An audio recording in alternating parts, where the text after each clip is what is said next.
So well, depending if you're like a dad, or if if you don't like her, you will like a girl soon. And then I think it's important to know how to navigate it. 'Cause I didn't personally like my parents never talked to me much about it, but I think you're real like because for a lot of people, like your dad, your parents will know it. You'll be able to talk to you. But I think you have also like a lot of other people that love you. You can talk to me. You can talk to Jason, whoever. But just like I think one of the important things is that you seek counsel in this area because I had no idea what to do when I was a kid when I was your age, and I made some mistakes, but I encourage you to like just ask your dad, ask your mom, like, hey, how did you deal with this? How did you deal with that? And talk about like your feelings and when you feel as embarrassing enough as maybe like it's so worth it because who knows, like you may be surprised what you find about your parents, maybe things they did and not so happy, or things that they succeeded in love and romantic love and whatnot. I think it's fun to kind of know that about your parents. But I recommend you seek counsel in this when you think about dating. Um, Another thing another point I want to give you is like if you ever going to whenever you want to pursue a romantic relationship with a girl, or even just in your friendships, I think knowing who you are is very important. You need to know that like you are created in God's image, and that you are His son, and that you are redeemed in Him. And it's very important, I think, for you to be to have your identity and your value from Christ, because that's who we are as His children, right? So don't be like that type of person that like wants like they don't feel like they're complete unless they're in a relationship. I know a lot of friends that are like that, and it's sad because when they're not in a relationship, they not have a boyfriend or girlfriend, they're like really sad because they're not.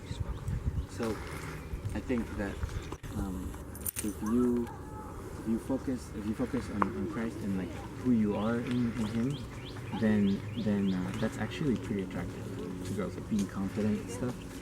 I think it's a big part of of attracting other people, friendships, and eventually girls. So it's also like a good tip, to be confident in who you are. Jason could probably tell you all about that. Chrissy told me to tell you that that's what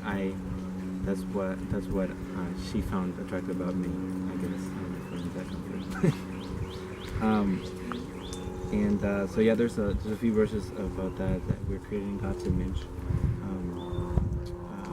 For in John 1:12 it says, yet to all who received Him, to those who believed in His name, He gave the right to become children of God. And the last one, 1 Corinthians 12:27 says that now you are the body of Christ, and each of you is a part of it. Another part, Paul says that do you not know that you are the temple of the Holy Spirit? So that's who you are. And so I just want you to know that when you approach dating, when you start having feelings for a girl, it's important to still be who you are and not be swayed by a false identity that the enemy wants you to have. Because it's easy to fall in that mindset when you have these feelings. Two more things: be worth dating and be friends with people. No, it's somebody down here.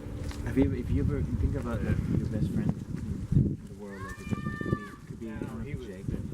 diagnosed. But if it's or somebody like a student or something, but think about them and like let's say that you really somebody you really love and you care for, and if they like meet somebody and they start dating this person, and you think it's not like good for them, or that maybe they're not believers, and or they're bad for them.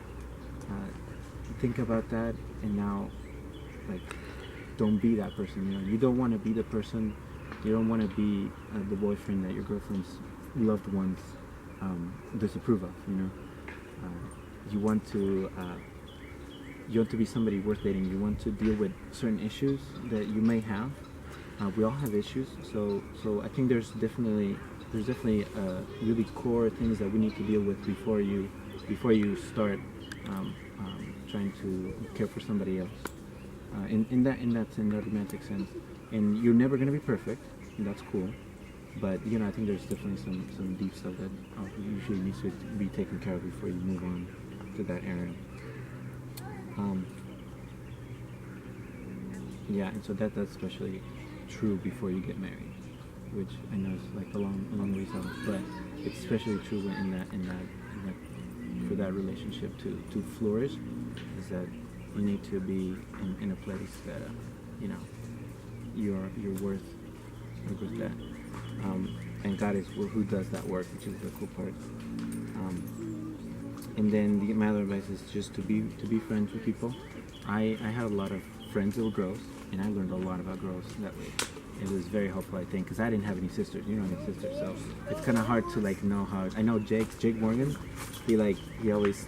I think he knows a lot about girls because he had a lot of he had sisters, and so he had to know how to deal with girls in a way that you and I didn't learn how to do growing up naturally. So be friends with girls and learn what is it that feels like, and just be friends with people in general, and just like in your high school years. I think that's one of the best things you can do, and to learn how to navigate relationships, friendships, romantic relationships, whatever it is.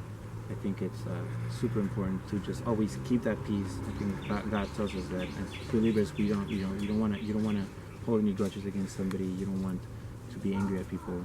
You don't want people to be angry at you, so, for if you've done something wrong. So